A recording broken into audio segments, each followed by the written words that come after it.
वर्ष 2025 अब समाप्ति की ओर है तो वहीं 2026 की शुरुआत होने वाली है। ऐसे में देश प्रदेश और दुनिया से आने वाले साल में कैसी रहने वाली है, इस पर जाने माने एस्ट्रोलॉजर रुपेश पाठक से खास बातचीत की हमारे पटना से सहयोगी एसके राजीव ने। राजीव और आप राष्ट्रीय समाचार की खास पेशकश देख रहे हैं। दरअसल में 2025 की अब विदाई होने ही वाली है और 2026 का आगमन होने वाला है। जाहिर है पूरे देश और दुनिया की नज़र इस वक्त ज्योतिषियों पर टिकी हुई है कि वो 26 को लेकर के आखिर क्या भविष्यवाणी करते हैं। और इस वक्त हमारे साथ बात करने के लिए मौजूद हैं देश के जाने माने एस्ट्रोलॉजर रुपेश पाठक जी। रुपेश जी, बहुत बहुत स्वागत है आपका। जी नमस्कार, बहुत बहुत धन्यवाद। रुपेश जी, 2025 की विदाई अब लगभग होने वाली है। आप एक तरीके से कह सकते हैं कि मिला जुला बरस रहा 2026 कैसा रहने वाला है? देखिए राजीव जी, बड़ा मैं साफ और स्पष्ट शब्दों में बताना चाह रहा हूँ कि 2025 बड़ा मीठा और खट्टा दोनों चीज़ें रही। कई लोगों के लिए बड़ा कष्टकारक भी रहा, लेकिन कई लोगों की उनकी जो है जीवन शैली ही बदल गई। लेकिन 2026 जो आने वाला है, 2026 में ये डंके के चोट पे और सार्वजनिक पटल पे मैं ये आपको आश्वस्त कर देना चाहता हूँ कि 2026 में सभी का जीवन काल की दशा और दिशा दोनों तय होगा और बेहतर नहीं बेहतरीन दिशा और दशा तय होगी। क्योंकि 2026 में लोग बिल्कुल 26 की उम्र को महसूस करेंगे, यही उनकी जीवन शैली होगी। रुपेश जी, अक्सर ये हम लोग देखते हैं कि जो कई बड़े बड़े जो ज्योतिष हैं वो कहते हैं कि जो अभी समय चल रहा है वो पूरी सृष्टि के लिए बहुत ज़्यादा अनुकूल नहीं है। बहुत सारी बीमारियां भी आ सकती हैं, युद्ध भी हो सकता है, वर्ल्ड वार की भी संभावना है और ये भी कहा जा रहा है कि आबादी भी घट सकती है। इसको लेकर क्या कहेंगे आप? देखिए राजीव जी, 2026 में आपने बड़ा अच्छा क्वेश्चन आपने किया है। बिल्कुल, चूंकि देखिए होता क्या है कि जहाँ बढ़ोतरी होती है वहाँ संघर्ष भी होता है। संघर्ष होगी, एक लड़ाई तो रखी हुई है और निकट समय में आपको देखने को मिलेगा भी।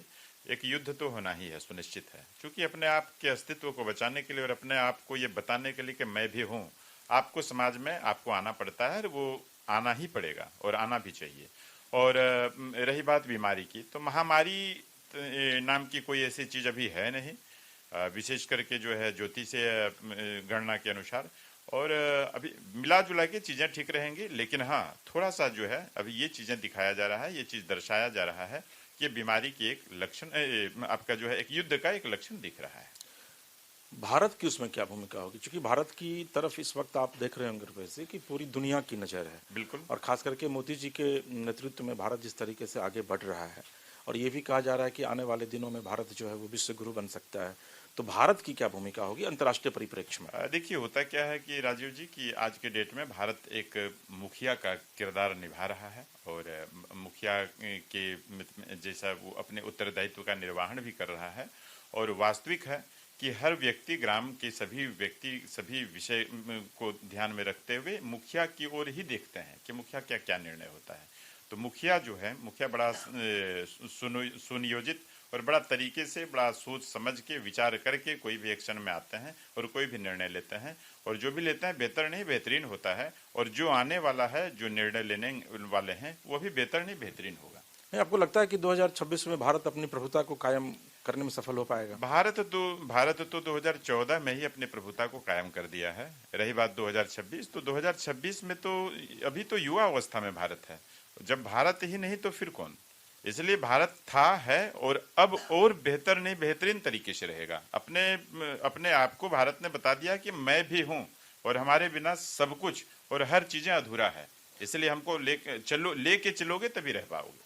रुपेश जी, प्रधानमंत्री मोदी के विषय में 2026 क्या कह रहा है कि प्रधानमंत्री मोदी का जो कार्यकाल है, जो मोदी का जो व्यक्तित्व है, 2026 में क्या रहने वाला है? 2026 में थोड़ा सा जो है 80% मोदी जी की तरफ चीजें जा रहा है, 20% इधर से उधर जा रहा है। संभवतः आपको मैं बता दूं कि अभी लग नहीं रहा है कि माननीय प्रधानमंत्री नरेंद्र मोदी जी जो हैं उनके कुर्सी पे या फिर उनके किसी चीज़ों पे कोई क्वेश्चन मार्क उठाया जा सकता है, क्योंकि वे अभी इस तरह से कुछ भी चीज़ें दिख नहीं रहा है।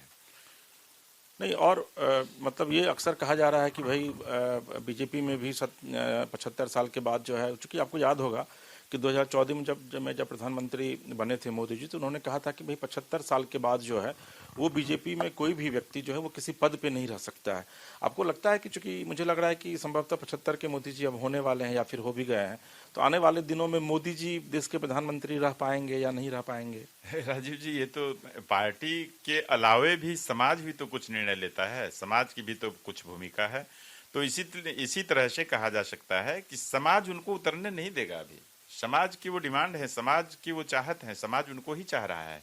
अभी मोदी जी का ऑरा ही एक ऐसा है कि नरेंद्र मोदी जी को अभी इधर से उधर नहीं होने दे रहा है। नरेंद्र मोदी जी थे, हैं और अभी वर्तमान में रहेंगे। अभी कुछ होने नहीं जा रहा है, आप निश्चिंत रहें। मतलब देश की राजनीति में अस्थिरता भी नहीं आने वाली है? अभी कोई अस्थिरता नहीं आएगी, बिल्कुल अस्थिर है और अस्थिर ही रहेगा अभी।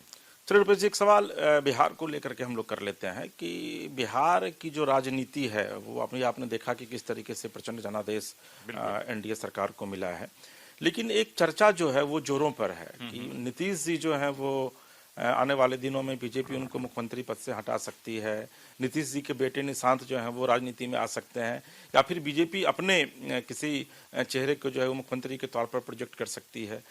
आपका जो ज्योतिष शास्त्र है वो बिहार की राजनीति और खास करके नीतीश कुमार को लेकर क्या कुछ कह रहा है? देखिए, बिहार की राजनीति को अगर हम देखने चलें तो बिहार की राजनीति में थोड़ी सी बदलाव होगी। बदलाव क्या होगी वो मैं भी आपको बता दे रहा हूं, क्योंकि आपको नीतीश जी का जो गणना, नीतीश जी का जो कुंडली ये भी दिखा रहा है, नीतीश जी को केंद्र के द्वारा एक अहम और बड़ी जिम्मेदारी मिलने जा रही है और उनको निर्वहन करना होगा, वो करेंगे। और थोड़ा बदलाव यहाँ बिहार में ये देखने को मिलेगा आपको कि जदयू के एक ऐसे व्यक्ति को मुख्यमंत्री के रूप में या फिर एक ऐसे बड़े उत्तरदायित्व का निर्वहन करने में उनकी भूमिका डाली जाएगी जिसको लोग देख भी नहीं पा रहे थे, वो कहीं थे ही नहीं। अचानक वो आएंगे और एक ऐसी छवि जो समाज में भी कोई अंगुली उठाने वाली छवि नहीं होगी, एक बिल्कुल साफ, स्वच्छ और बहुत ही स्वस्थ छवि के व्यक्ति आएंगे। ये आपको बहुत जल्दी दिखने को मिलेगा। यानी कि मुख्यमंत्री हो सकता है कि नीतीश जी न रहे और जेडीयू का कोई मुख्यमंत्री बने?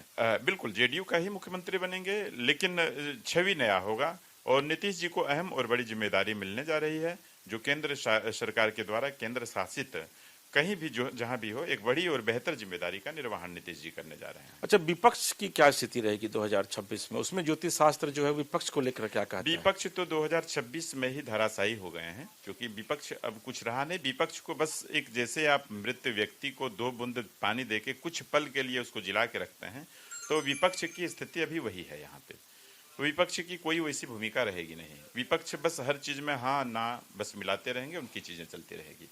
अच्छा रुपेश जी, पूरे देश की नज़र जो है वो इस वक्त बंगाल पर है जी। और ये सवाल बहुत ही महत्वपूर्ण है कि बंगाल में जो चुनाव होने वाला है मार्च अप्रैल 2026 में, उसका चुनावी परिणाम जो है वो ज्योतिष शास्त्र के हिसाब से क्या कुछ होने वाला है? बंगाल में बदलाव होगी राजीव जी।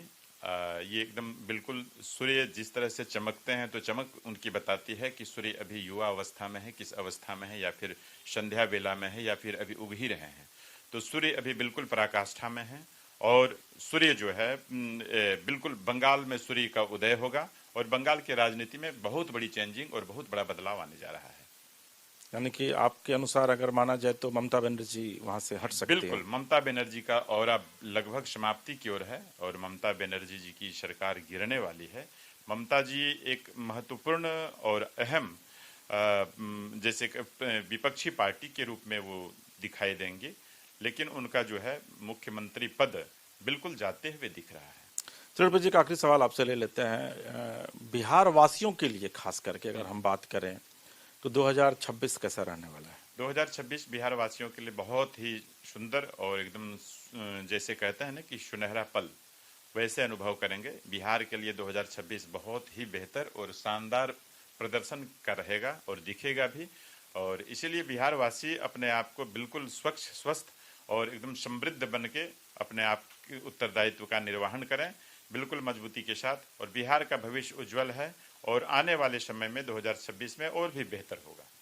चलिए, चलते चलते आप राष्ट्रीय समाचार के विषय में भी रुपेश जी कुछ बोल देते कि राष्ट्रीय समाचार राष्ट्रीय चैनल है और राष्ट्रीय फलक पर छाने को आतुर भी है, तो राष्ट्रीय समाचार के लिए भी कुछ आप भविष्यवाणी कर दें। बिल्कुल बिल्कुल, देखिए होता क्या है कि नाम से और दिखता है राजीव जी। जैसे राजीव आपका नाम है, तो राजीव सूर्य का ही अंश है और सूर्य का नाम राजीव भी है, उसी तरह से राष्ट्रीय समाचार जिस तरह से बिल्कुल निष्पक्ष और किसी भी पक्ष को नहीं लेते हुए बिल्कुल एकदम स्वतंत्र तरीके से अपने कार्य को करते आ रहे हैं, और जिस तरीके से प्रारंभिक दौर से मैं देखते चला आ रहा हूं, तो मुझे उम्मीद है कि राष्ट्रीय समाचार एक आने वाले समय में एक उभरता हुआ सितारा है।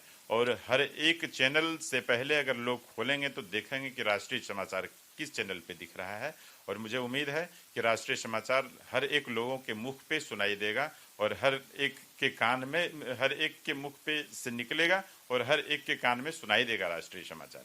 चलिए रुपेश जी, मुझे पूरी उम्मीद है कि आपकी शुभकामनाएं हम लोगों के साथ रहेंगी। आपने अपना कीमती वक्त निकाला, इसके लिए बहुत बहुत धन्यवाद। आपको हमारा ये कार्यक्रम कैसा लगा, आप निश्चित तौर पर कमेंट बॉक्स में जाकर कमेंट कीजिए, चैनल को सब्सक्राइब कीजिए, लाइक कीजिए, शेयर कीजिए, और तब तक के लिए अपने सहयोगी विवेक और कैमरा पर्सन विकास के साथ इसके राजीव को दीजिए इजाजत, और आप देखते रहिए राष्ट्रीय समाचार।